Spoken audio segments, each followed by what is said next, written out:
Mayamang buhay mga channel viewers ng Health, Wealth, and Life Basics.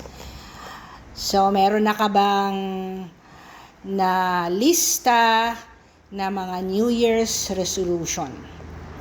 I would like to share to you the practice that I have if and when I would execute or implement a New Year's resolution.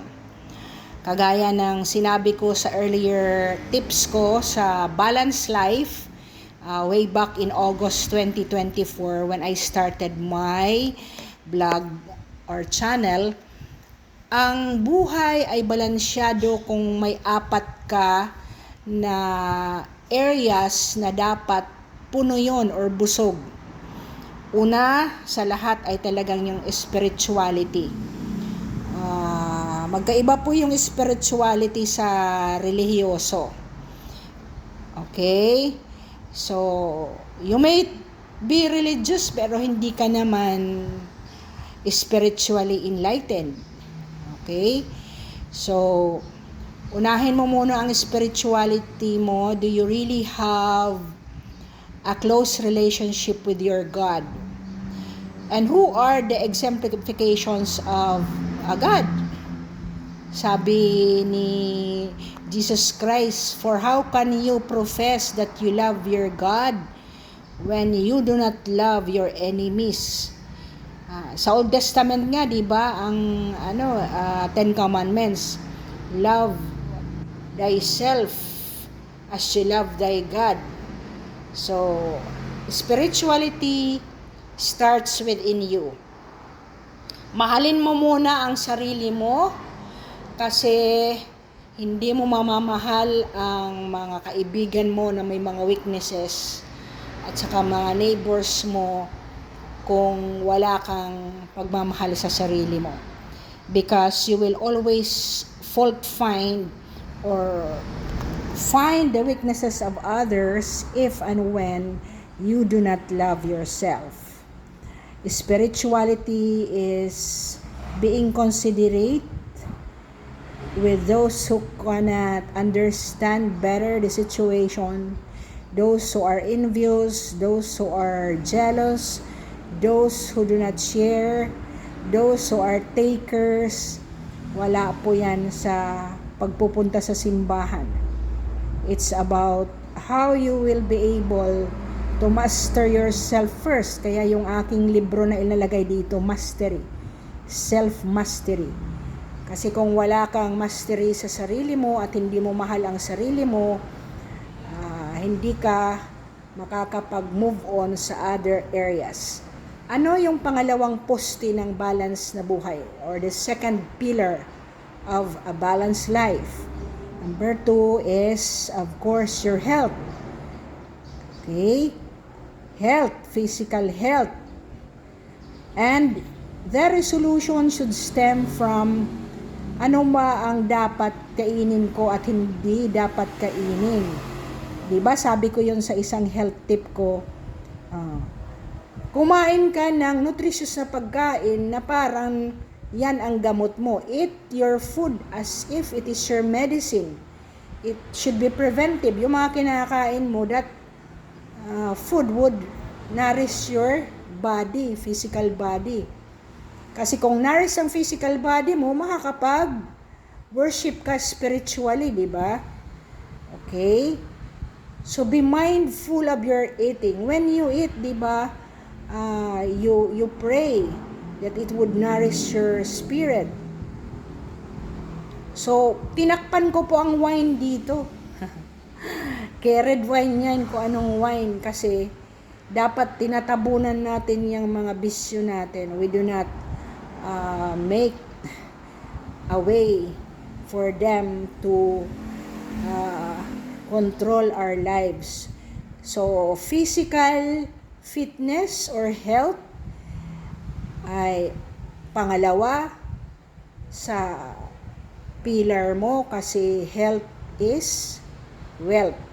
Kung wala kang magandang health, kahit marami kang naipon or malaki ang sweldo mo, napupunta lang yan lahat sa pagpapagamot. And mabuti nga kung maka-retire ka at enjoy ka sa buhay mo, kasi masyado kang pagod na pagod, wala kang tamang sleep.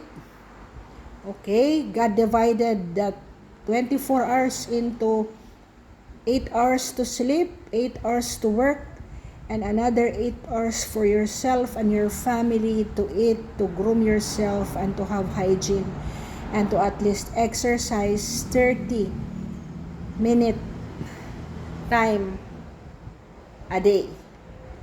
Dapat mag-sweat out ka. Kung hindi ka man nakakapag-exercise, talagang maglinis ka, mag-sweat out ka for your physical health. The third is emotional. Yan. Emotional health or emotional well-being. Kaya wag natin masyadong bombahan ang ating mga sarili ng mga television or media platforms na nai-stress po tayo.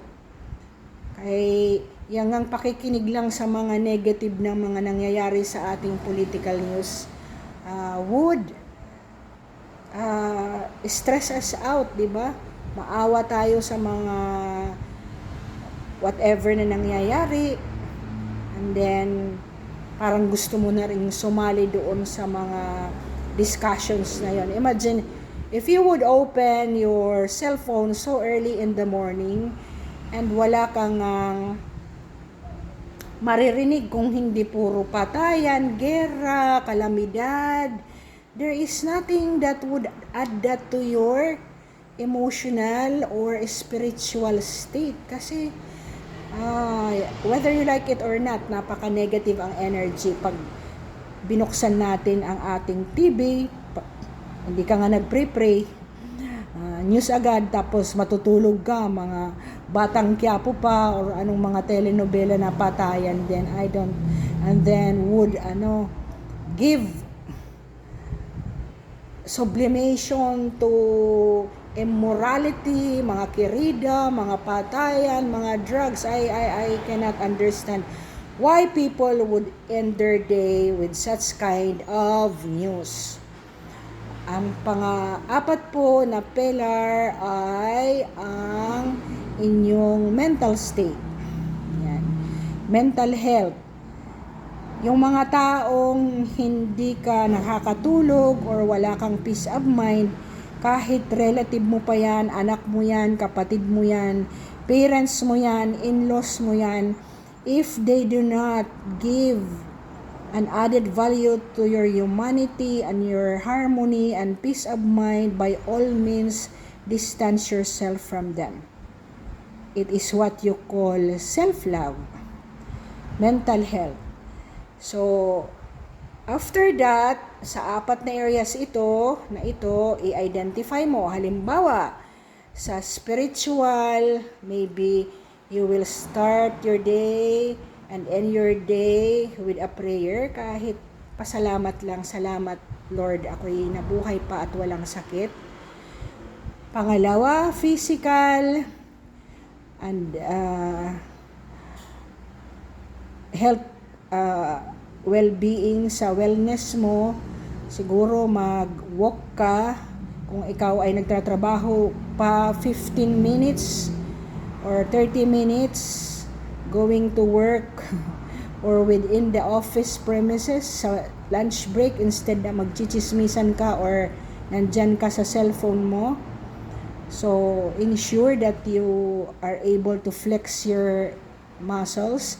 Kung ikaw man ay retired na, sana hindi palaging nakatingin ka sa cellphone or sa Facebook. Magbanat-banat tayo ng buto, di ba? And make sure that yung resolution mo ay sustainable. Kumbaga, hindi lang pang ngayon. Put a log in, ilalag mo everyday, i-check mo kung totoong stop ka na, halimbawa uminom ng soda or mga sugary food. i-check mo rin kung naka 15 minutes or 30 minutes ka na walk or flexing your muscle a day. And then fourth, yung mental health mo, ikaw ba ay nagbabasa at nakikinig sa mga media platform in order to enliven your soul and your spirit. Thank you for listening. I hope you will be able to sustain your New Year's resolution. Hindi naman kailangan New Year talaga. Every day is a new day for you to resolve, to reverse the things that would not add value or multiply your humanity. And then, nakita nyo ba yung aking mga playlist na?